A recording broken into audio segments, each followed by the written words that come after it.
Bonjour à tous. Être à l'écoute, c'est vital, très important pour nous, pour les autres, le conjoint, les enfants, les parents, les amis, etc. Mais aujourd'hui, on va parler d'être à l'écoute de soi-même. Le troisième des patriarches, Yaakov, avait 12 enfants. Le 11e s'appelait Yosef et il l'aimait énormément, ce qui a fait que tous les frères le détestaient. Un jour, Shimon a dit à ses frères, il faut qu'on se débarrasse de ce Yosef. Ils ont fini par décider de le vendre. Au moment de la vente, le grand frère Reuven n'était pas là. Le petit frère Binyamin aussi n'était pas là. Il a été vendu en Égypte, en esclave. Plus tard, il est parti en prison et après il est devenu vice-roi. Au bout de 7 ans, il y avait une grande famine. Yosef, qui avait fait des réserves en Égypte, pouvait nourrir toute la terre. Lorsque Yaakov a entendu qu'en Égypte il y avait encore à manger, il a dit à ses enfants, allez en Égypte et ramenez à manger en terre d'Israël. Ils sont partis en Égypte, Yosef les a reconnus et les a traités très sévèrement. Il leur a dit, vous êtes des explorateurs. Les frères ont dit, jamais de la vie. Ils ont dit, si vous voulez prouver que vous n'êtes pas des explorateurs, ramenez votre petit frère Binyamin, je saurai que vous dites la vérité. Les frères étaient là-bas, vraiment étaient très gênés, ne comprenaient pas qu'est-ce qui se passe. Et entre eux, ils se disent, c'est de notre faute, car nous avons entendu le cri de Yosef lorsqu'il nous a supplié de ne pas le vendre. Et nous ne l'avons pas écouté. C'est pour ça que toutes ces souffrances nous arrivent. Yosef leur dit, vous allez rester en prison. Uniquement Reuven va partir chercher Binyamin. Au bout de 3 jours, Yosef leur dit, bon, allez tous chez votre père, uniquement Shimon va rester. Et lorsque Yosef, il entend que ses frères regrettent, il va pleurer. Mais il revient et continue à jouer le jeu très sévèrement. Finalement, Binyamin revient et Yosef leur dit, je suis votre frère. Ne soyez pas tristes que vous m'avez vendu. C'est très très bien. Dieu a fait ça. C'est pas providence divine pour que je puisse nourrir toute l'humanité. J'ai aucune rancune envers vous. Je vous aime. Venez ici avec votre famille en Égypte et je vais vous donner tout ce que vous avez besoin dans le meilleur du meilleur. Et en effet, c'est ce que Yosef, il a fait. Pourquoi Yosef s'est comporté d'une telle manière? Il aime ses frères. Il pleure lorsque ses frères y parlent. Il leur donne le meilleur. Il n'a aucune rancune. Alors pourquoi? Eh bien, Yosef a été sévère envers ses frères. Pour 2 raisons. Premièrement, pour que la souffrance va pardonner la faute des frères. Deuxièmement, pour que ses frères vont faire teshuva. Lorsque Yosef décide de prendre tout le monde en prison et uniquement Reuven va repartir, les frères vont se dire, tiens, pourquoi il n'y a que Reuven qui part? Sûrement parce que Reuven, lui, n'était pas là au moment de la vente. C'est pour ça qu'il n'est pas puni. Plus tard, au bout de 3 jours, lorsqu'il leur dit, bon, vous tous, vous pouvez repartir, uniquement Shimon va rester.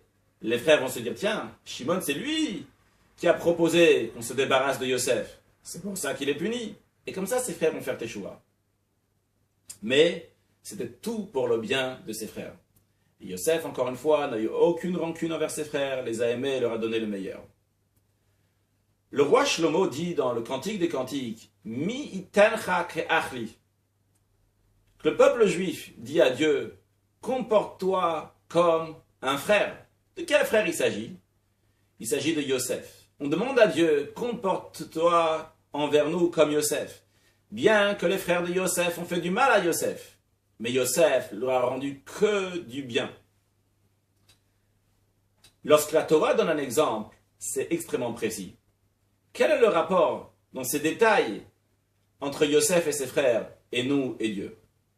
Eh bien, chacun de nous a une âme divine. Cette âme divine est une parcelle de Dieu.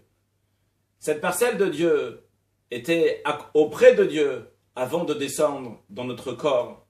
Lorsqu'elle était là-bas, elle aimait Dieu, elle craignait Dieu, et les choses se passaient très très bien pour elle. Mais pourtant, Dieu il a dit, c'est pas ton but de rester ici, dans un endroit qui fait chaud, qui est lumineux. Tu vas aller dans un monde qui fait froid, qui est obscur, dans un corps, tu vas côtoyer une âme animale, et là-bas tu vas montrer ta force et ta capacité de bien te comprendre, de bien te comporter. Et en effet, lorsque l'âme divine se comporte d'une telle manière, elle atteint son but. Ça vaut le coup, ce long voyage, et ce voyage difficile, pour les intérêts qu'elle va avoir, qu'elle-même va pouvoir s'élever en montrant ses capacités. Elle va élever le corps, elle va faire que l'âme animale aussi va être motivée à faire des bonnes choses. Mais, lorsque on n'écoute pas notre âme divine, on écoute notre âme animale, on ne fait rien du tout. Le fait même de rien faire, déjà elle souffre. Elle dit, c'est injustifiable, qu'est-ce que je fais ici, dans ce monde? N'en parlons pas si on fait le contraire de ce qu'on doit faire. Alors l'âme divine en souffre énormément. Et ça nous arrive des fois. Lorsque l'âme divine veut faire quelque chose, on ne la laisse pas faire. Eh bien, on met Dieu en prison. Comme les frères de Yosef ont mis Yosef en prison. Mais encore pire que ça. Les frères de Yosef, lorsqu'ils se disent on a fauté, ils ne disent pas on a vendu Yosef.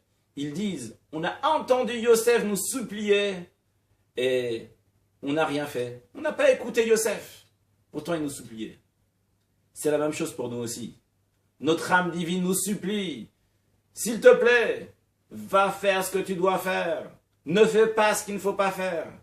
Mais on joue les sourds des fois. On n'écoute pas. On préfère écouter l'âme animale ou ce qui est le plus facile. Et ça, c'est le pire.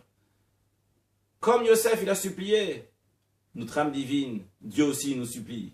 Et quand on n'écoute pas, c'est grave de ne pas l'écouter. Alors, soyons à l'écoute. Alors peut-être vous pensez, quand je vous dis écoutez l'âme divine, peut-être c'est une voix céleste qui vient avec du tonnerre, des éclairs ou quelque chose comme ça. Pas du tout.